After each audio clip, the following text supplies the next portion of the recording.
Welcome back to Paul Brothers. भारतीय सेना ने रविवार को सियाचिन के ग्लेशियर पर इंटरनेट एक्टिवेट कर दिया है। सियाचिन ग्लेशियर हिमाचल के कराकोरम रेंज के ईस्ट में स्थित भारत और पाकिस्तान के लाइन ऑफ कंट्रोल के पास एक ग्लेशियर है। 1984 से सियाचिन ग्लेशियर पर भारत का कंट्रोल रहा है। सियाचिन ग्लेशियर दुनिया के सबसे ऊंची बैटलफील्ड है और दुनिया के इस सबसे ऊंची बैटलफील्ड पर 19,661 फीट की ऊंचाई पर सैटेलाइट बेस्ड इंटरनेट सर्विस को एक्टिवेट कर दिया गया है। इंडियन आर्मी की फायर और फ्यूरी कॉर्प्स कारगिल से लेकर लद्दाख के रीजन तक भारतीय सीमा की सुरक्षा चाइना और पाकिस्तान से करती है, साथ ही सियाचिन ग्लेशियर की भी रक्षा करती है। जल्द ही इंडियन आर्मी को अपना खुद का डेडिकेटेड कम्युनिकेशन और इंटरनेट कनेक्टिविटी सैटेलाइट मिलने वाला है। भारत के डिफेंस मिनिस्टर राजनाथ सिंह ने ऑलरेडी GS-80-7B सैटेलाइट को क्लियरेंस दे दिया है। जरूरत को समझते हुए इसके बाद ग्राउंड फोर्स की प्रिपेयर्डनेस और कम्युनिकेशन कैपेबिलिटी बूस्ट हो जाएगी। इस time Indian army GS-80-7A satellite पर निर्भर करती है कम्युनिकेशन के लिए,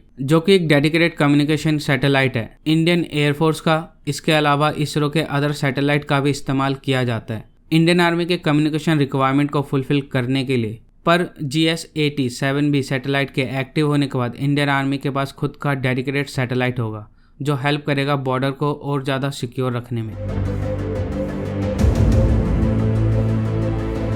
अगर भारत को ज्योग्राफिकली देखा जाए तो भारतीय बॉर्डर में समुंदर, रेगिस्तान, मैदानी इलाके और पहाड़ी इलाके भी शामिल है, और इसके साथ ही पाकिस्तान और चाइना जैसे देश के बॉर्डर भी हैं, जिनके वजह से हमेशा भारतीय बॉर्डर पर तनाव बना रहता है। साथ ही रेगिस्तान और पहाड़ी जैसे इलाकों में फाइबर बेस्ड इंटरनेट कनेक्टिविटी पहुंचाना नेक्स्ट टू इम्पॉसिबल है। जियोग्राफिक चैलेंजेस के चलते और हर वक्त तनाव के चलते इंडियन आर्मी को इन सेंसिटिव एरिया में कम्युनिकेशन और इंटरनेट बहुत ज़्यादा इंपॉर्टेंट बन जाती है, ताकि इमरजेंसी सिचुएशन में बेसिक कम्युनिकेशन किया जा सके और राइट टाइम पे राइट इन्फॉर्मेशन दी जा सके। साथ ही प्रॉपर कम्युनिकेशन के चलते भारत अपनी सीमा को और भी ज़्यादा मजबूती से सुरक्षा प्रदान कर सकता है।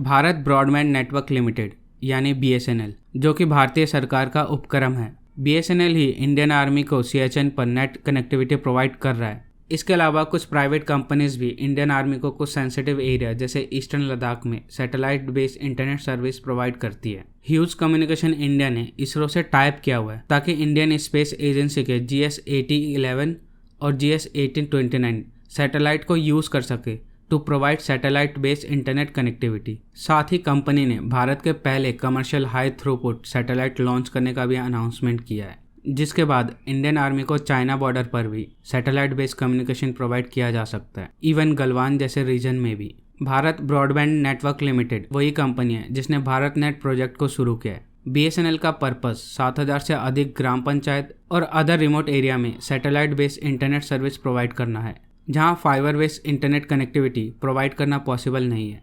रिपोर्ट के अनुसार 4,000 से अधिक ग्राम पंचायत को satellite based internet connectivity already provide किया जा चुका है।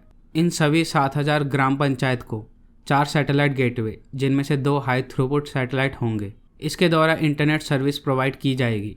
High throughput satellite basically communication satellite होता है, जो फिक्स सैटेलाइट सर्विस की तुलना में ज़्यादा से ज़्यादा थ्रूपुट प्रोवाइड करती है, जिस वजह से सैटेलाइट का कॉस्ट भी पर बिट बहुत कम होता है। फिक्स सैटेलाइट सर्विस और हाई थ्रूपुट सैटेलाइट के बीच में एक इम्पॉर्टेंट डिफरेंस है, उनके ज़मीन पे बीम के आकार का होता है। फिक्स सैटेलाइट सर्विस में बीम बहुत कम होता है, लेकिन वो आकार में बहुत बड़े होते हैं, जो ज़मीन से एक बड़े हिस्से को कवर करता है। बड़े बीम एक बड़े एरिया में रेडियो फ्रिक्वेंसी की तरह फैलता है, जिस वजह से वीक सिग्नल प्रोवाइड करते हैं, लेकिन साथ ही एक ये बड़े एरिया को भी कवर करता है। इसके अपोजिट हाई थ्रूपुट सैटेलाइट एक साथ कई छोटे स्पॉट बीम लगाए जाते हैं, जिस वजह से एक छोटे एरिया को कवर करता है, लेकिन हर एक बीम गुड सिग्नल प्रोवाइड करता है, जिस वजह से हाई स्पीड सर्विस प्रोवाइड होती है। Thank you so much for watching the video. अगर आपको ये वीडियो पसंद आए तो लाइक, कमेंट और सब्सक्राइब जरूर करना। मैं आपको मिलता हूँ अगले वीडियो में।